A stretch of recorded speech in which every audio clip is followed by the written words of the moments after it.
r/AskReddit by Reddit and chill. Police officers of Reddit.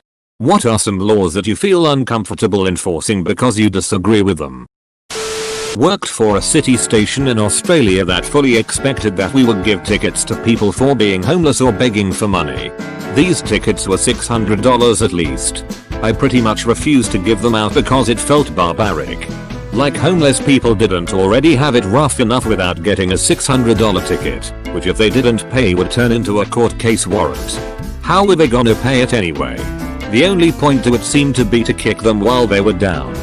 Plus, begging for money is a summary offense here, not an indictable offense. And we have discretion for summary offenses. Meaning the superior officers wanted us to be jackasses for the sake of it. I was in charge of training new recruits at the time and I thought it was better to demonstrate compassion to them and teach them what services were available to the homeless and when. How to get them fast-tracked into emergency housing and what places would offer free food. I transitioned out of that station because I was tired of getting shit for not giving people shit. Everything wrong with the justice system right ducking there. The fact anyone thought to give you shit for not treating the homeless like vermin and trying instead to help them improve their lives shows exactly why the ever-growing gap between the police and the public exists. Hope you're still working in law enforcement though. We need people who actually give a duck now more than ever. Open liquor laws. You wanna have a beer while you float down the river? Have it. Gonna throw that beer bottle over the side into the stream? Damn right I'm gonna write you up for littering. And then the open liquor ticket as a duck you for being a selfish ass. Edit. As was pointed out, I should clarify. Floating downstream on an inflatable tube. Not drinking while operating a boat. That still gets you charges. I am 100% in support of the a-hole tax. In any form it takes. Including not putting your cart back where it belongs after shopping. Cops in my town carry nickels and feed the beaters instead of taking the time to write tickets. Cops in my town hide behind corners and wait for the meter to run out so they can sprint to your car and slam a ticket on it. I believe the new meters simply send the meter maid a notification when the meter expired so they can go do a round and see if there's still a car parked there with no time left. Not exactly a law, but it's the closest thing I have that's semi-relevant. I did a spell as deputy and had to work in the city jail. When working the jail, I would be put in charge of the holding cells where you would go while you wait to see a magistrate judge to get your bail set. You could be in these cells for up to 72 hours in sane cases. Anyway, the rules for this particular part of the jail were that you could not shower for 72 hours and you got one meal every 8 hours while you were there. Meals were served at 6 AM, noon and 6 PM. If you shower up at 6:30 you were not getting fed until 6 AM for example. The food they would serve was always the same. Bologna sandwich. White bread. American cheese. 1 apple and 1 bag of pretzels. Nothing fancy or delicious, but it would keep you going until you were released or sent up to the normal jail cells. Anyway, I'd always order a dozen or so extra lunches to have on hand for anyone who showed up late or for the homeless who were arrested. I made sure they could shower much sooner than 72 hours and I would help anyone who needed it get in touch with a bondsman to get them out of jail. The way I saw it, I was saving taxpayer money getting them out of jail and they already had the food that would have just led to wasting the taxpayer money. Plus no one wants to go to court reeking of booze. Deputies COs who behave like you are appreciated. I've come across plenty of COs who needed a psychological assessment. Edit. And I wanna add this about another good one. It's so rare to find somebody who really should be there. I started out in juvie systems and there was this female CO and holy shit. She was born to work with us. If you had a physical encounter with her it was definitely because you were having a bad day and she'd be the one talking you down, calming you down too. She's good people. I don't live in that area anymore but I've occasionally seen her when I've been back visiting. I've never had many urges to hug COs but shit yeah. I hug her. Dad was a correction captain. Tells tons of stories of the ones you're talking about. He fought the good fight though and didn't give a duck who called him an inmate lover. Fighting is one thing. Hitting someone who's cuffed or restrained is just plain abuse. No matter what happened. Some people just don't get that it isn't personal. They're attacking the uniform and you're fighting back against the jumpsuit. Oh my god. This wins the thread. Definitely cross-posted to r/malicious compliance for fake internet points. A buddy of mine's dad was a former cop and he told me this story about one time when he had his patrol car parked in a zone that had parking times changed or something. I'm not sure the details, but certain cars in the zone were to be ticketed because of a parking violation and his patrol car was in that zone too. He ended up having to write a ticket for himself because of the parking violation. I was working security for a low-income housing facility. The people that ran this facility had a little scam they did where they would turn off the fobs of tenants so tenants couldn't open the front door. It was $35 to get the fob turned back on. There were 400 tenants at this complex. At any one time a quarter of the fobs might be turned off. I was working the front desk and if a tenant had a turned off fob I wasn't supposed to let them. I would let them in anyway. I got fired. Holy shit, that's awful. Good on you though. That was a side scam management was pulling. You do not want to be poor in the USA. Was an Air Force cop. Hated taking cell phones from people from the flight line. It was an arrest offense and could lose ranks and stuff. Every single cop has their phone on them on the flight line. I guarantee it. Can I get to Nili 5? Please? Answered the other guy, but in case you don't see that comment. Flight line is where the jets sit, are worked on, and launch out of their parking spots. It is surrounded by a red line that you aren't allowed to cross unless you have a special badge and security clearance. You're not supposed to have your phone because you cannot take pictures of the flight line in case an enemy gets a hold of them and learns where they are kept, what buildings to attack, etc. We always had our phones, just knew not to post our pictures to social media. I'd never seen or even heard of anyone being arrested for it. Most town city ordinances. Things like not being able to park on the street in front of your house between certain hours of the night. Foo up that. You want me to ticket some dad's car because he moved it out of the driveway so his 5-year-old son could bike around the driveway? Yeah. Shit's not happening. Also, certain traffic violations in the middle of the night.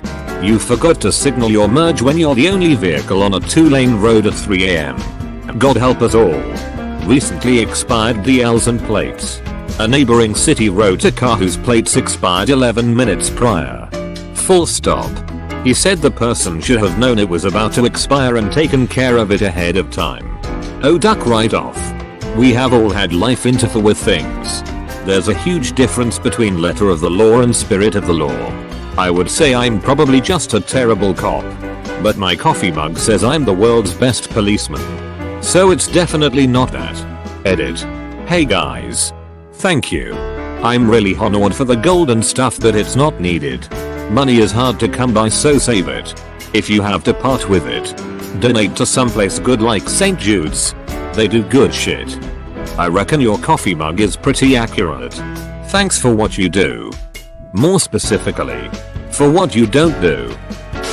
I'm not a police officer, but work in environmental regulation and enforcement, and have powers of constabulary, UK based.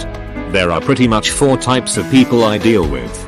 Business owners who treat regulations and the law like a game. Sometimes you can get away with flouting it and make yourself a bit of money.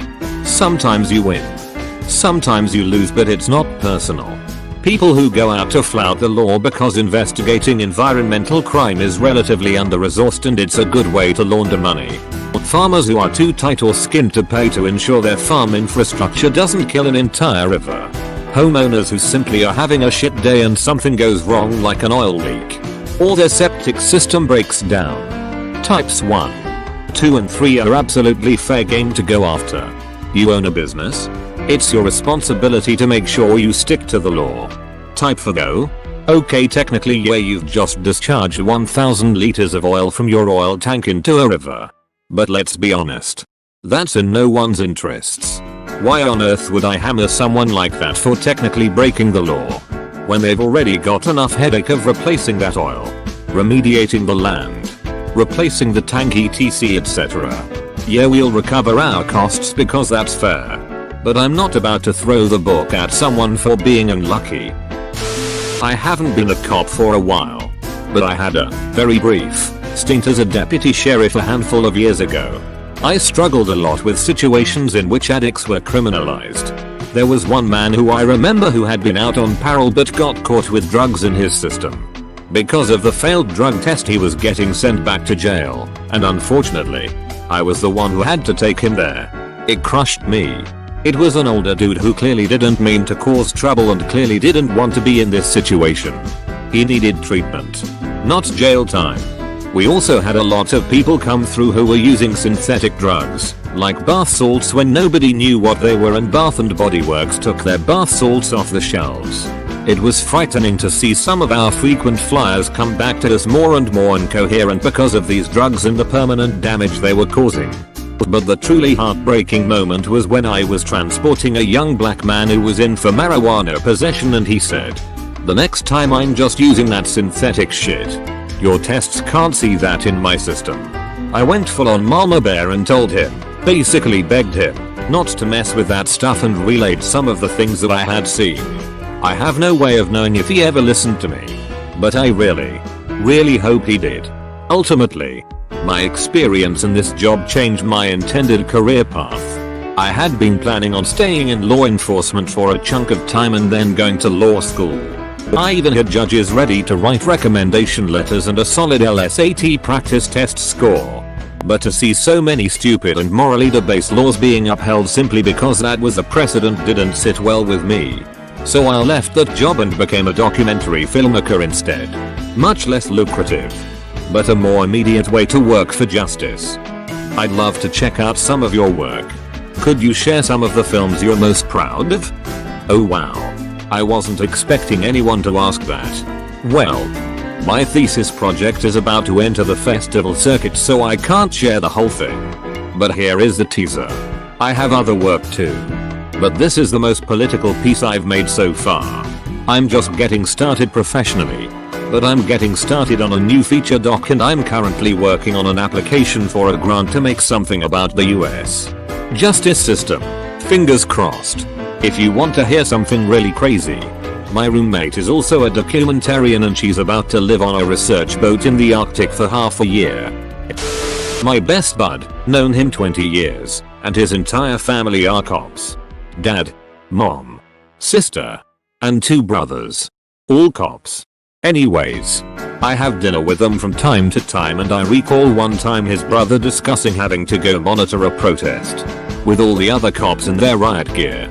I was fascinated that every person, cops, at the table had the same reaction of hating protests. For different reasons. One person said it was boring and you have to stand all day. One person said it sucks when the people you're protecting start yelling at you. His mom, who was a dispatcher, said it diminishes responsibility because all the cops were tied up at the protests and that means less patrols elsewhere, etc. Bottom line is, found out cops hate protests. This is true. Worked a few Nazi rallies back in the late 70s. Think Blues Brothers movie. The Nazis hated the cops, and the crowd hated the Nazis. And we were in formation in between the two. The protesters would throw things at the Nazis, like eggs, tomatoes, and mate zeros. Trouble is, most people can't throw for shit and we'd get pelted with this stuff. Or have a mate zero blow up right next to you. Protests suck big time. The protesters would throw things at the Nazis, like eggs, tomatoes, and mate zeros. This escalated quickly. A buddy of mine used to be a cop and said he never got anyone for weed because it's too much hassle and it'll be legal soon anyway.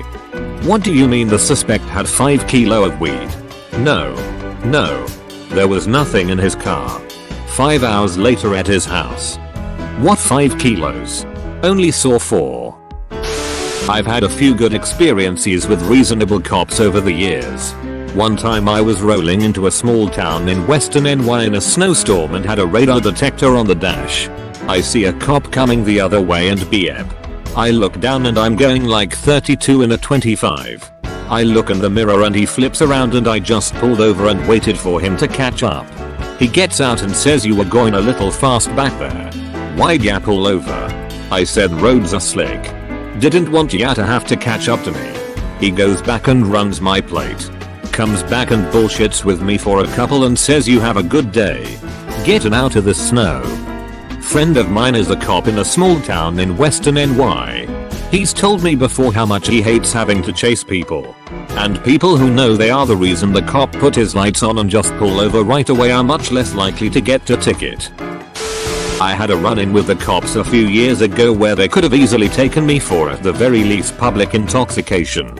But they cut me a break and gave me a ride home instead. Made me feel like they didn't want to take some drunk idiot to jail when he was just trying to get home and sleep. Here's a copy paste of the full story if anyone is interested. I had taken a cab back from a work party and I was pretty drunk. My friend and I had just moved to this new apartment, so I accidentally gave the cab driver the wrong address. I ended up on a block that looked very similar to mine and a building that looked like mine. There were 2 doors before getting to my apartment door, which was on the first floor. Like my apartment building, they left the first door unlocked and locked the second door. I kept trying my keys to open it but I couldn't and was confused. I went outside to look for my car and it wasn't parked there. That's when I realized I was on the wrong block. I started walking in the direction I thought my apartment was when a cop car pulls up. They ask me what I'm doing and I tell them I'm really drunk and I just want to go home, which was the honest truth. They told me they got a call about someone trying to get into an apartment building. I guess the people in that apartment building woke up and thought I was trying to break in. They were super suspicious of me at first, but eventually it became clear I was just some drunk idiot and not a burglar. They ran me through to make sure I didn't have warrants or anything, and when I checked out they offered me a ride home. The ride back was hilarious because when we were getting to my apartment I tried telling them that it was a bit complicated to get to because of all the one-way streets. The officer driving was like, "Who do you think you're with?" and then turned on the lights and went the wrong way down the street to get me home faster. It honestly felt like I was with the 2 cops from Superbad. I remember this story and enjoyed it a lot. Sounds like cops will not throw an intoxicated person in jail as long as they are not acting like an a-hole idiot. Ah yes. You/Coke Daddy Karen. In Canada, when an alcoholic is placed on conditions not to consume alcohol, it feels like a real dong move to charge them with breaching conditions if the only offense they're committing is the consumption breach. On the other hand, it makes for a great additional charge you can slap on a-holes who are beating their wives while drunk. Ducking, like and subscribe.